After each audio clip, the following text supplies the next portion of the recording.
passa mais de 1 milhão de vagalumes por aí pra te ver sorrir. Olá, meu povo de primeiro ano. Estamos aqui mais uma vez para dar continuidade à nossa aula. Espero que estejam todos bem e em casa, né? Lembrando que isso é muito importante. E hoje nós vamos dar continuidade ao nosso assunto de literatura. Semana passada nós trabalhamos um pouco a parte de gramática e agora nós vamos dar continuidade à literatura. Nas nossas aulas em sala, nós vimos toda a questão do que vem a ser a teoria literária, o que é a literatura, a diferença de um texto literário para um texto não literário. E finalizamos com a questão da relação entre a literatura e a história, onde eu disse a vocês que a literatura e a história elas andam juntas, porque a literatura é, na verdade, uma visão subjetiva do homem diante do contexto social e histórico em que ele vive. E aí eu lembro também que nós paramos numa parte em que eu dizia a vocês que a literatura ela era representada através da história por meio de escolas ou movimentos literários, né? E o que são essas escolas ou movimentos literários? São, na verdade, a produção artístico-literária de um determinado período de tempo. E aí hoje nós começamos a estudar o primeiro movimento literário, que não é o movimento literário brasileiro, tá? Ele aconteceu na Europa, mas que vai dar origem à literatura brasileira, é o trovadorismo. E aí esse movimento, ele está no livro 1 de vocês, aqui ó, da página 60 até a página 65. Então, em casa, vocês já podem, né, depois de assistir essa aula, fazer uma leitura do livro para aprofundar um pouco mais o conhecimento. E aí eu fiz igualzinho ao que nós fizemos na aula anterior. Eu montei um slidezinho para vocês, para a partir desse slide, nós trabalharmos, né, o que vem a ser o trovadorismo. A questão do trovadorismo enquanto movimento literário que vai dar origem, né, à literatura que nós chamamos de literatura brasileira. Então, é importante que vocês prestem atenção e depois façam a leitura lá do livro. E aí começa com essa ideia de trovadorismo. Professora, que danado é trovadorismo? Nunca ouvi esse nome na minha vida. Bom, trovadorismo é um movimento literário que ocorreu durante a Idade Média e que, como vocês já viram nas aulas de história, na Idade Média as pessoas elas tinham pouco acesso, tanto à leitura quanto à escrita. E aí surgiu a necessidade de se produzir um movimento literário que fosse baseado na música. Então, o trovadorismo ele vem de trova, né, de poema, de música, e aí era a forma que as pessoas tinham de produzir os seus poemas e representar durante o período da Idade Média. E aí no slide diz o seguinte: o trovadorismo é o primeiro movimento artístico que se deu na poesia europeia. Então, mais uma vez, reforçando que foi um movimento literário que não ocorreu no Brasil. Sobretudo a partir dos séculos 6 e 7, composto por cantigas escritas pelos trovadores que dão nome ao movimento. Era uma mistura entre a linguagem poética e a música, tendo em vista, como eu já disse a vocês, que a maior parte da população era analfabeta. Então, o trovadorismo, falou em trovadorismo, a primeira coisa que vocês vão lembrar é que era um movimento literário baseado na música. Então, eram as cantigas trovadorescas, né, nessa época, que iriam ser a principal produção literária. E aí vem a questão do contexto histórico. Né? O trovadorismo ele ocorreu durante a Idade Média. Eu coloquei o seguinte para vocês. O trovadorismo desenvolveu-se durante o período medieval, principalmente a partir do século VII. À época, não existiam ainda os estados nacionais. A Europa encontrava-se dividida em feudos, que eram grandes propriedades controladas pelos suceranos. O valor, na Idade Média, não era fundamentado no dinheiro, mas na posse territorial. E aí eu busquei, com a ajuda do nosso amigo careca Joey, né, eu busquei a ajuda de Joey nessa questão da pirâmide feudal, né, porque como vocês sabem, eu sou professora de literatura, tenho um conhecimentozinho em história, mas Fui buscar na internet essa pirâmide e encontrei algumas variações, mas aí Joy esclareceu as minhas dúvidas e eu trouxe para vocês essa pirâmide, que diz o seguinte: quando nós falamos no trovadorismo, nós temos a representação social que está aí nessa pirâmide. Clero, monarca e nobreza, os cavaleiros e os vassalos, os mercadores, os fazendeiros, os artesãos e, por fim, os camponeses e servos ou escravos. Professor, e qual a importância disso para o estudo da literatura? Muito. Vocês vão ver que o próprio contexto literário, né, a produção literária do trovadorismo, ela vai estar muito relacionada a essa pirâmide social. O que é que acontecia? Durante a Idade Média, nós tínhamos lá no topo da pirâmide o clero, que era representado pelos altos membros da Igreja Católica. E aí, o que é que esse clero fazia no período da Idade Média? Era muito interessante para eles que a população continuasse, né, analfabeta, ou seja, a população ela não tivesse o conhecimento da leitura e da escrita. Porque quanto mais eu leio, quanto mais eu aprendo, mais crítico eu fico. Então, como a igreja ela detinha todo o poder social e econômico da época, era interessante que aquilo que ela dissesse fosse uma verdade universal. Abaixo da igreja vinha a questão da monarquia e da nobreza, e aí vem os cavaleiros, pessoas importantes lá nas nossas produções literárias do trovadorismo. Quero que vocês prestem atenção no que eram esses cavaleiros, para depois vocês verem por que eles são importantes. Os cavaleiros eram homens, no período da Idade Média, que se aventuravam em busca de proteger ou a Igreja Católica e expandir o seu domínio territorial, ou a nobreza, que seria a monarquia também na época. Então, esses cavaleiros, eles sempre estavam lutando por algum objetivo, geralmente em guerras que eram chamadas de cruzadas. E aí, essas cruzadas, elas tinham o objetivo principal de expandir o território, seja esse território da Igreja Católica, ou seja esse território dos nobres. E aqui, ó, lá no finzinho da pirâmide, nós temos os camponeses, servos, que entravam também os vassalos, que eram aqueles que trabalhavam, né, os cavaleiros, os vassalos, os servos, os camponeses, eles eram aqueles que trabalhavam para os senhores feudais, que era a nobreza da época, né, e que deviam tudo a esses senhores feudais. Então, o contexto histórico é esse. Nós tínhamos a Igreja Católica como detentora de todo o poder social e econômico, e que para ela, na época, não era interessante essa questão da leitura, da escrita. Então, a maior parte da população não tinha acesso à leitura e à escrita. Tínhamos a nobreza, os cavaleiros, né, os vassalos e, por fim, todos aqueles que ajudavam a construir a pirâmide social com o seu trabalho. Esse era o contexto histórico do trovadorismo. E aí nós vamos à própria produção literária propriamente dita, que é muito importante para vocês. Deixa eu dar uma ajeitadinha aqui. Que é bem importante para vocês, né, para que vocês compreendam o que foi esse movimento. Então, como eu já disse a vocês, a maior parte das pessoas não tinha acesso à leitura nem à escrita.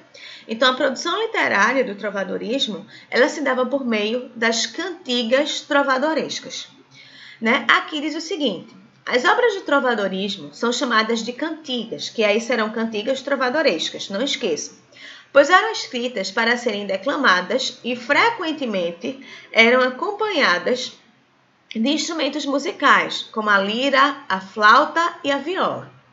Enquanto o compositor era chamado de trovador, né, ou seja, aquele que escrevia as cantigas, ele era chamado de trovador. O músico, ou seja, aquele que tocava a cantiga, era chamado de menestrel. Então, quem escrevia era o trovador, quem executava a cantiga era o menestrel. Existia também o segrel, o trovador profissional, que havia o jogral. E havia o jogral. O segrel era aquele que escrevia trovas, escrevia essas composições por profissão. Então, ele era chamado, né, de segrel, que era um trovador profissional. E o jogral, que era um cantor popular. Ele interpretava as cantigas dos outros e, às vezes, também ele produzia as suas cantigas.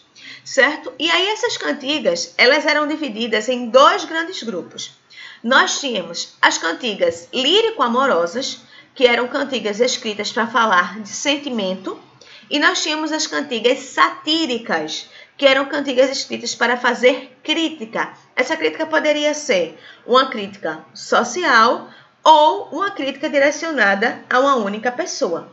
E são esses dois grandes grupos que nós vamos estudar agora, porque esses grupos eles se subdividiam em cantigas e tinham características diferentes. Então, lembrar que as cantigas trovadorescas, né, elas eram escritas para serem executadas, serem cantadas, e aí elas se dividiam em dois grupos. As lírico-amorosas, que falavam de sentimento, e as satíricas, aquelas que tinham o objetivo de fazer uma crítica social. E aí nós começamos o nosso estudo com as cantigas lírico-amorosas. As cantigas lírico-amorosas, elas se dividem em dois grupos. Existiam as cantigas de amor e as cantigas de amigo. O primeiro grupo são as cantigas de amor.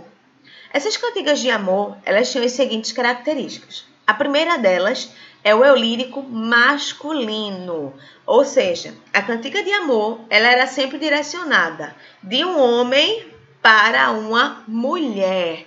A voz que falava na cantiga era sempre masculina, era sempre a expressão do sentimento de um homem para uma mulher. E essa cantiga ela geralmente falava de um amor idealizado. Por que um amor idealizado? Porque ou esse homem gostava dessa mulher e ela não gostava dele. Ou esse homem era pobre e ela era rica. Ou ela já era comprometida. Professora, e como é que a senhora sabe disso? Porque o estudo das cantigas trovadorescas da época mostram que todas as cantigas de amor tinham essa característica. O amor nunca era possível, ele era só idealizado. Sempre existia um empecilho para que o casal ficasse junto. E aí vem aqui, ó, já por esse amor ser idealizado, ou seja, não poderem ficar juntos, existia o grande sentimento, o grande sofrimento amoroso da época, que era chamado de coita. Esse sofrimento era porque não podia, né, o homem não podia nunca realizar esse amor que ele tanto revelava por meio das cantigas.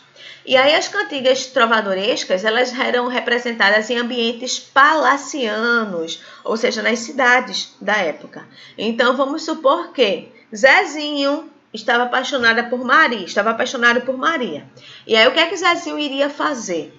Zezinho ia encomendar uma cantiga trovadoresca, né? Em um momento em que Maria estivesse ou em uma festa em um palácio, ou em uma festa numa praça pública, ou em uma feira, Zezinho não, né? A pessoa a quem ele encomendou ia lá e tocava a cantiga. Não iria revelar quem era Maria diretamente, mas pelas características Maria saberia que era ela. Era assim que funcionavam as cantigas de amor. E aí vem um ponto bem importante, que é a vassalagem amorosa. Quando nós vimos lá na pirâmide social do trovadorismo, nós vimos que os vassalos, eles se submetiam aos senhores feudais, né? Eles eram aqueles que executavam os trabalhos, executavam as vontades dos senhores feudais. Então, quando eu falo em vassalagem amorosa, eu estou falando disso, né? Do homem, dentro da cantiga de amor, ele mostrar que ele é o vassalo da mulher amada. Ou seja, que ele se submete a tudo para ter o amor daquela mulher. É assim que funciona a cantiga trovadoresca de amor. E aí vem o outro tipo de cantiga lírico-amorosa, que são as cantigas de amigo. E aí, assim como o próprio nome diz lá em cima, lírico-amorosas, também são cantigas que falam de sentimento. Quais são as principais diferenças entre uma cantiga de amor e uma cantiga de amigo? O primeiro ponto é o eu lírico. Enquanto na cantiga de amor, o homem se declarava para a mulher, na cantiga de amigo, o eu lírico era feminino, ou seja, era quando a mulher encomendava a cantiga para o homem. E aí, nessas cantigas, o que geralmente prevalecia como temática era o sentimento de saudade. Por quê? Porque as mulheres geralmente se interessavam pelos cavaleiros, que eram os homens fortes, leais, corajosos da época. E aí o que é que acontece? Como o próprio nome diz, eles eram cavaleiros medievais. Eles estavam sempre viajando em busca de expandir os domínios, seja o domínio do reino, seja o domínio da igreja. Então o sentimento que mais prevalecia nessas cantigas eram os sentimentos de saudade, porque a mulher, né, ela estava sempre distante do seu amigo. Vejam que o nome é cantiga de amigo, né? Porque no período da Idade Média não era comum a mulher revelar o seu sentimento por um homem. Então era o seu amigo, né? Aquela amizade colorida, o seu amigo que estava distante. E aí, diferente também das cantigas de amor, as cantigas de amigo elas eram representadas em ambientes rurais, né? Então elas não eram palacianas, elas eram de ambientes interioranos, da parte rural dos locais na época. E aí vem referência a elementos da natureza. Como assim, professora? Nas cantigas de amigo, que foram estudadas até hoje, muitas vezes o eu lírico ele se refere ao mar, a uma árvore, a animais. É como se ela estivesse falando da saudade que ela sente do seu amigo que está distante para uma árvore, ou da saudade que ela sente para o mar. Algumas dessas cantigas também mostram que elas se referem a irmãs, a mães. Então era como se fosse sempre uma forma de confissão, uma conversa dela com algum elemento da natureza ou com algum membro de sua família. E aí, diferente das cantigas de amor, as cantigas de amigo, elas tinham um vocabulário um pouco mais simples, já por serem representadas o quê? Em ambientes rurais, ambientes interioranos. Então, cantiga de amor e cantiga de amigo, as duas fazem parte do grupo das cantigas lírico-amorosas. O que é que difere essas duas? Enquanto as cantigas de amor, elas são escritas de um homem para uma mulher, as cantigas de amigo, elas são escritas de uma mulher para um homem. Esse é o principal ponto de diferença entre essas duas cantigas lírico-amorosas. E aí, como eu havia dito a vocês, né, no comecinho da nossa aula, essas cantigas elas também eram escritas de forma satírica. É claro que desde que o mundo é mundo, né, existe a sátira, existe a crítica.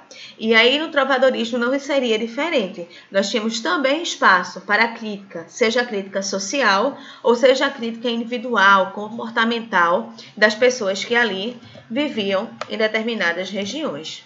E aí as cantigas satíricas eram divididas em dois grupos, que eram as cantigas de escárnio e as cantigas de maldizer. As cantigas de escárnio, elas eram cantigas mais contidas, ou seja, ela fazia uma crítica, mas ela fazia uma crítica contida. Como assim, professora? Não era revelado o nome da pessoa que estava sendo criticada e o vocabulário ele era um vocabulário selecionado. Não se usava qualquer palavra. Então, era como se eu quisesse, eu quero criticar o rei da minha província. O que é que eu vou fazer? Eu vou criticar dando características desse rei. Eu não vou usar nenhum xingamento. Então, eu vou criticar de forma sutil.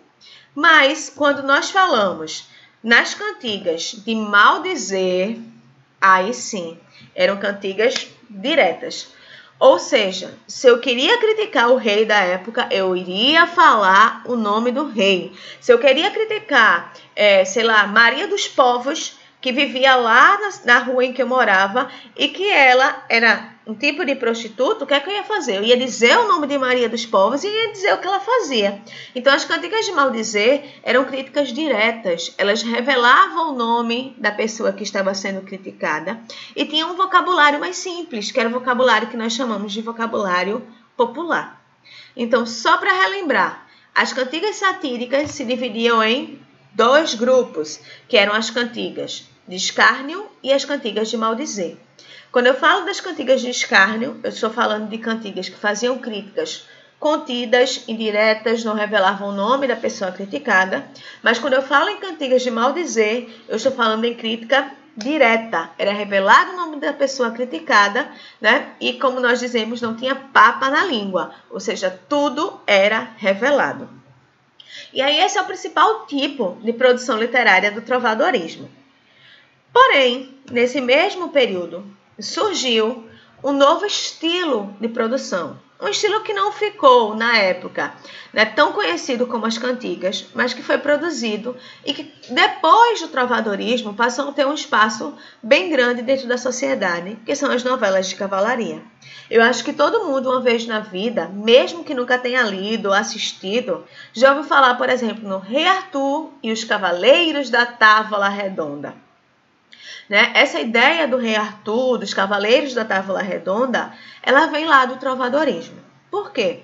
Como vocês já viram no contexto histórico, né, os cavaleiros da época, eles eram aqueles heróis destemidos, leais, que expandiam o domínio, seja do seu reino, seja da sua igreja. E aí algumas pessoas, na época, elas começaram a escrever narrativas, né, que eram divididas em partes ou capítulos e que narravam as aventuras desses cavaleiros medievais. É claro que acrescentando sempre um pouco mais de ficção, mas que tinha o objetivo de mostrar como é que esses cavaleiros se comportavam. E foi daí que surgiram as novelas de cavalaria. Né? Inicialmente de uma forma mais oral, como vocês sabem, as pessoas na época não tinham acesso tão grande à leitura, nem à escrita, e depois elas passaram a ir expandindo, né, a sua produção literária. E até hoje ainda existem pessoas que criam histórias a partir desses cavaleiros medievais.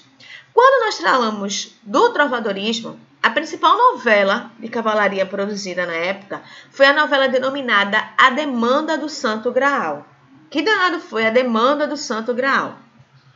Era uma novela de cavalaria que contava a história de um cavaleiro chamado Galad. E esse cavaleiro, ele tinha que encontrar o cálice sagrado onde José de Arimateia recolheu o sangue de Jesus Cristo, ou seja, o Graal. Quem frequenta a Igreja Católica já deve ter percebido que na hora da comunhão, né, o padre ele geralmente pega uma taça, né, uma taça dourada, né, e é aquela taça ali que representa esse Graal. Então, o cavaleiro que encontrasse o Graal, para poder encontrar, ele teria que ser um cavaleiro puro de coração e puro também de corpo, certo? Ele não poderia ter nunca se relacionado com alguém. E como recompensa, ele teria a vida eterna. Essa é a principal novela de cavalaria da época. Certo, gente? Então, nossa aula de hoje, ela é uma aula curtinha, mas é uma aula que reflete toda essa visão do contexto do trovadorismo. Eu vou deixar para vocês, tá, lá na plataforma, como uma atividade de fixação, ainda não é atividade para nota, algumas cantigas trovadorescas, fora as que vocês já têm no livro, para que vocês tentem identificar se são cantigas lírico-amorosas ou cantigas satíricas e identificar se são cantigas de amor ou de amigo, de escárnio ou de maldizer. Quando for na nossa próxima aula de literatura, antes de dar continuidade ao próximo movimento literário, nós vamos comentar um pouco dessas cantigas, certo? Espero que tenham gostado da aula e até o nosso próximo encontro, povo! Vou caçar mais de 1 milhão de vagalumes por aí. Pra te ver sorrir, eu posso colorir o céu de outra cor. Eu só quero amar você.